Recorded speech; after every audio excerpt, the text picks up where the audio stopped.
Bardock, undoubtedly one of the most beloved characters throughout the Dragon Ball franchise, is also one of the most highly regarded non-canonical additions by fans. This character, along with the television special he originates from, captivated everyone's hearts. However, currently, the original character has been relegated to a non-canonical space, confined to his special and a very brief appearance in the classic manga, being replaced by what is, in simple terms, a more family-friendly version of the character. Despite this, Bardock remains beloved. But why? How did a non-canonical character created by Toei for a television special manage to be so cherished and respected by people to the point of rejecting the new official and canonical version? Well, that's why I'm here, not only to discuss the repression but also to talk about the original Bardock. Now, let's get to the topic that makes classic Bardock so beloved by fans. I believe there are several factors to consider regarding why this character is appreciated, but let's take it step by step. Starting with a fundamental aspect, his design. Bardock's design at first glance may seem like a rougher version of Goku and not much more, but it's much more than that. Bardock, both in his attire and with his scars and gaze, looks completely different from Goku. This appearance makes him stand out, as it deviates a bit from the clothing worn by Saiyans like Nappa or Vegeta. It was different from what we were used to with Saiyan armor. Furthermore, his green, red, and black colors give him a military and mature look, making him quite distinctive. Combined with his scar and headband, it gives the character a somewhat militaristic and heroic vibe. The headband, which was something warriors used at the time, had acquired a heroic quality, and its red color gave him that air of a solitary but fierce warrior. But we'll talk about that later. The point is, the design of this character manages to be very unique. Even though the guy is literally a Goku, it's fantastic that fans can put these characters side by side and know that they are completely different in many aspects, which leads us to the next reason why this character is so beloved. Bardock is Goku's father, and just with that, he grabs attention. He represents the image of a Saiyan that we all had in our heads: mercenaries, proud assassins, conquerors of planets, and destroyers of civilizations. Cruel beings who serve whoever pays them for a planet they have conquered.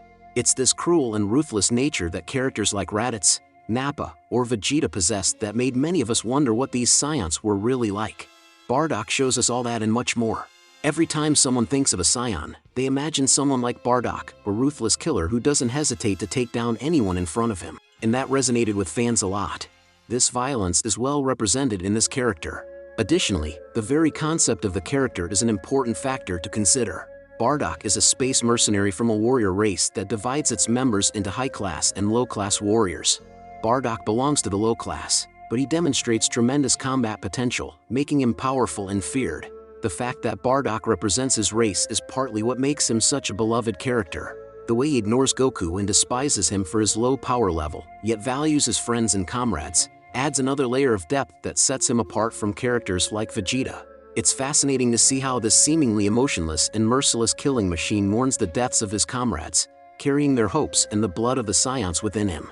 The headband represents many things for the character, symbolizing the mix of his friend's blood and his race, which literally rests in his hands. This gives the character a strong dramatic weight, leading us to the next point. I believe, and I may be wrong, that what fans love the most is that Bardock has a nature destined for tragedy. We all know what awaits him in his race, but what's even more tragic is that he knows it too.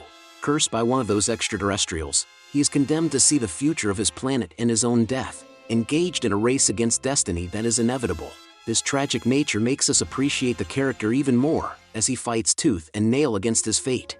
Characters who struggle against their destiny are very interesting because their opponent is nothing more and nothing less than an unchangeable concept, an inescapable fact. No matter what they do, their fate awaits them. In this case, Frieza is the catalyst for that cruel destiny that awaits Bardock and his planet. All of this stems from the fear of the Super Saiyan legend.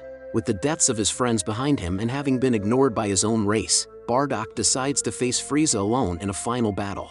The battle Bardock wages against Frieza's soldiers is incredibly epic. Firstly, we have the spectacular musical theme for the character itself, which blends techno elements with a somewhat military and technological rhythm, but with moments where hope can be felt. The levels of power of the enemies he faces in his last battle, and how he gradually deals with each one, are simply spectacular. We see how nothing can stop his relentless charge towards his greatest enemy, the one responsible for the horrible fate that awaits his planet. In the end, Bardock does what he can to defend his planet, but he fails. However, it's the last visions he has of Frieza and his son that make him die with a smile, knowing that Goku will avenge their race in the future. This concept of a tragic warrior is something that resonates with many people. They appreciate characters who have suffered greatly to achieve their goals, even if they ultimately die. And that's another thing that fans loved about the character at the time, the bittersweet and tragic ending for a Dragon Ball character. It made him feel special, giving him a sense of martyrdom, leaving behind only his blood-stained headband, the last remnant of a proud race. The Father of Goku special had a very unique tone compared to what Dragon Ball usually presented. It was much more serious and gritty, far surpassing the original in that regard. Despite Bardock's cruelty and the fact that his race was unjustly destroyed, we couldn't help but empathize with him. It was unfair, but they were cruel and evil beings. However, it was part of their nature. The overall story of this special was carried out with exceptional direction, effectively conveying everything the director wanted to communicate to the viewer. It had a somewhat mystical aura mixed with science fiction, along with a series of exceptionally well-executed scenes that made this work very memorable. It was so good that even the producer, Ishama, decided to include the character in the original, thus staying in the collective memory of all those who saw the character in our childhood. This is the reason why Bardock is so beloved by the fandom. The character achieved legendary status, and for many, it was a demonstration of what Dragon Ball could be if it was approached with a more serious direction. This marked the end of the character for a long time, and he was mostly revived in video games. It wasn't until 2011 that Bardock regained official relevance with the episode of Bardock under the guidance of Naoshi, Toriyama's first disciple. I don't have much to say about it. I mean, I don't have anything against this work. It's not that I find it particularly bad. I just think it's quite unnecessary. I believe what makes Bardock special is the fact that he is dead.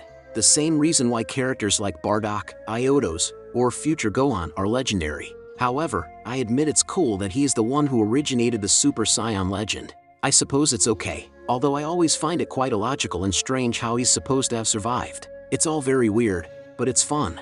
Bardock, as a character, represents many things, and due to his tragic story and the epic concept behind the character, he is one of the most beloved characters by fans.